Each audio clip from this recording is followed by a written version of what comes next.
अस्सलाम वालेकुम रहमतुल्लाह। बच्चों, कैसे आप लोग? मैं सानिया कुरैशी आज आप लोगों के लिए अलंकार के टाइप्स लेकर आई हूँ। हमने कल अलंकार क्या थे व्याकरण मराठी में वो पढ़े थे, है ना, कि अलंकार जो है एक तरह की खूबसूरती को बढ़ाता है, एक तरह का जेवर दागीना होता है। जैसे जेवर पहनकर जो है औरतें खूबसूरत लगती है ना, औरतों में जो है लेडीज़ में खूबसूरत निखार आता है। तो वैसे अलंकार जो है शब्दों की खूबसूरती को, वाक्य की खूबसूरती को बढ़ाता है। अब ये अलंकार क्या है वो तो कल हमने पढ़े थे, है ना। अभी उसके टाइप्स है, हमने उसके 2 टाइप्स पढ़े थे। पहला टाइप जो है हमने उसका पढ़े थे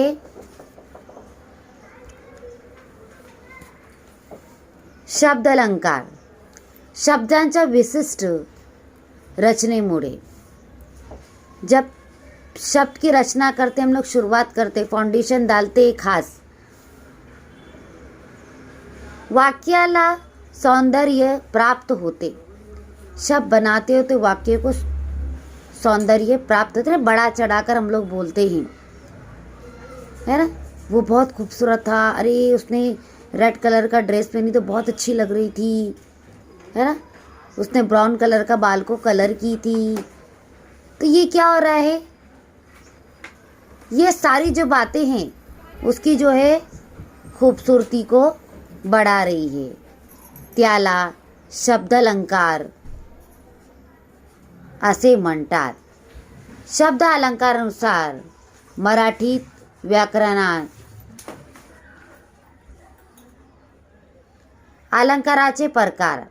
अब अलंकारा के मराठी व्याकरण में 3 प्रकार है, अनुप्रास, यमक, श्लेष।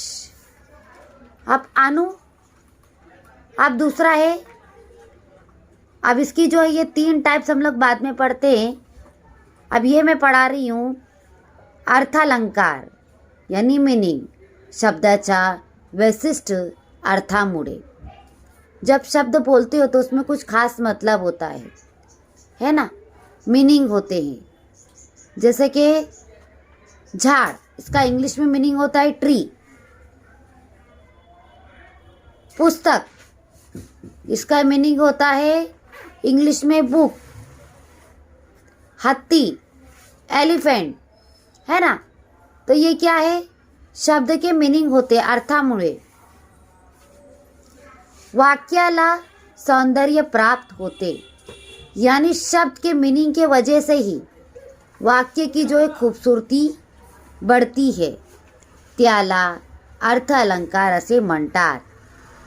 शब्दों के मीनिंग के वजह से जो है वाक्य की खूबसूरती बढ़ती है, उसे हम क्या बोलेंगे, अर्थ अलंकार बोलते हैं। शब्द अलंकाराचे प्रकार। अब शब्द अलंकार जो 3 प्रकार हमने देखे थे, है ना। पहला है आपका अनुप्रास, यमक और श्लेष। इसकी डेफिनेशन हम लोग पढ़ते हैं। अनुप्रास यानी क्या, देखो, अनुप्रास एखादा किंवा कवितेच्या चरणात, एक या किंवा कविते के जो है चरण में, चरणात पर एकाच अक्षराचे पुनरावृत्ती, एक ही अक्षर के बार बार यूज होते हैं, होऊन त्यातील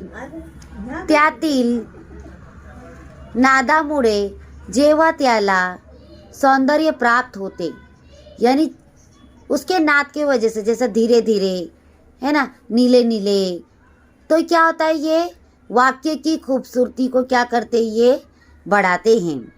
तो इसे हम लोग क्या बोलेंगे, तेवा अनुप्रास हा अलंकार हो, तो उसे हम लोग क्या बोलेंगे, अनुप्रास अलंकार कहेंगे। जैसे कि देखो ये उपमा है, कविता है, गड़त गड़त, 2 बार शब्द यूज हुआ ये। नीड़े जलत, एक जैसे मीनिंग है ना, जिसको आप लोग राइमिंग वर्ड बोलते, गड़त गड़त, नीड़े जलत, भरूनी आले। शीतल तानू, सफल सरण, अनिल गण निघाले। सब राइमिंग वर्ड है, मीनिंग जैसे। पेटविली, पाषाण, पाठवरा, ती, शिवबाणी,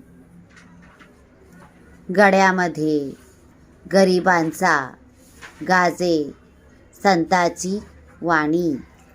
ये कविता में देखे आपने पूरे एक दूसरे से रिलेटेड मीनिंग आ रहे हैं इसके अंदर। गड़द गड़द आ रहा है ना, चप्पल चढ़न आ रहे हैं। तो ये क्या है? अनुप्रास अलंकार है। अब यमक, अब देखो यमक में क्या है? कवितेच्या चरण्यात शेवटी मध्ये, शेवटी यानी बाद में, शेवटी यानी बाद में, कवितेच्या चरणात शेवटी म्हणजे की नाही बाजू में ही, ठीक आहे, किंवा ठराविक ठिकाणी, एक ठिकाणा, एक किंवा अनेक अक्षरे वेगळ्या अर्थाने आल्यास, एक या बहुत से अक्षर, बहुत से वर्ड अलग अलग जो है मीनिंग से आते हैं, यमक या अलंकार हो तो इसे क्या कहेंगे? यमक अलंकार कहते हैं। जैसे राज्य गादीवरी, यहाँ पे स्टॉप हुआ। काढी तुझा आठवणी, फळा आली माय, मायेची पाठवणी, मीनिंग है आठवणी पाठवणी, है ना। उसके बाद में माय, मायेची, ठीक है। तो ये क्या है इसकी, ये ऐसे वर्ड जो होते हैं ये क्या है? यमक वर्ड होते हैं। अब उसके बाद मैं आती हूँ शैलेश पे। अलंकार वाक्यातील किंवा पद्याचरणाची, वाक्य या कोई देखो पैसेज होता है ना, एकच शब्द किंवा दोहोपेक्षा जास्त अर्थानी। देखो पैसेज में क्या होता है? एक ही शब्द या दो से ज़्यादा जो है वर्ड होते हैं, ज़्यादा मीनिंग में होते हैं। Oh my God, my book. वापरल्यामुळे शब्द श्रमती साधली जाते तेव्हा शैलेश अलंकार होतो। उसे क्या बोलेंगे हम लोग? शैलेश अलंकार बोलेंगे। जैसे कि देखो औषध, नागले, मजला, परिसुनी, माता, बरे, मनुनी, ढोले। तो आज की थी मेरी ये वीडियो।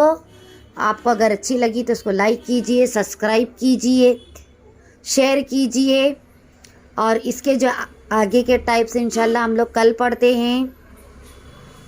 और एक बात अपने मैं ऑडियंस से शेयर करना चाहूँगी, शायद आप लोगों को मेरी राइटिंग समझने में थोड़ी दिक्कत हो रही होंगी।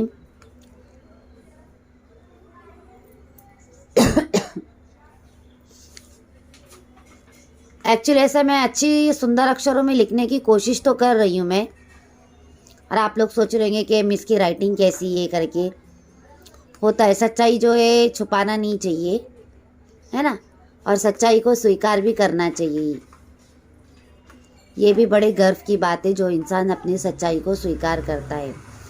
एक्चुअली 2 साल पहले ऐसा हो गया था कि मैं गिर गई थी ना, तो जिसकी वजह से मेरी हाथ की हड्डी फ्रैक्चर हो गई थी, यानी टूट गई थी।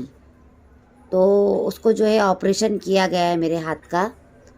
तो इसी वजह से जो है मेरी राइटिंग बनती नहीं है बराबर से। मैं लाख कोशिश करती हूँ, लेकिन फिर भी मैं आप लोगों के लिए कोशिश कर रही। ग्रामर मैं खुद से बना रही हूँ, और खुद से जो है मेरे पास इसकी बुक्स नहीं है, तो खुद से लिख कर जो है मैं आप लोगों को एक्सप्लेनेशन कर रही हूँ। तो आई होप मेरी इस परेशानी को, मेरी प्रॉब्लम को आप लोग अच्छी तरह से समझोगे, मुझे कोऑपरेट करोगे, और मेरी वीडियो को प्लीज़ लाइक कीजिए, सब्सक्राइब कीजिए, ज़्यादा से ज़्यादा आप लोग शेयर कीजिए एक दूसरे से। ओके, आप लोग की लाइक और सब्सक्राइब जो है मेरे हौसलों को ज़्यादा बढ़ाएगा। मुझे कोई पैसे कोई अमाउंट तो नहीं मिलेंगे, लेकिन जो है मेरे हौसले और ज़्यादा बढ़ेंगे और ज़्यादा मुझे वीडियो बनाने में अच्छा लगेगा। तो कल मैं आपको नए वीडियो के साथ मिलूँगी। तब तक के लिए अल्लाह हाफ़िज़, टेक केयर।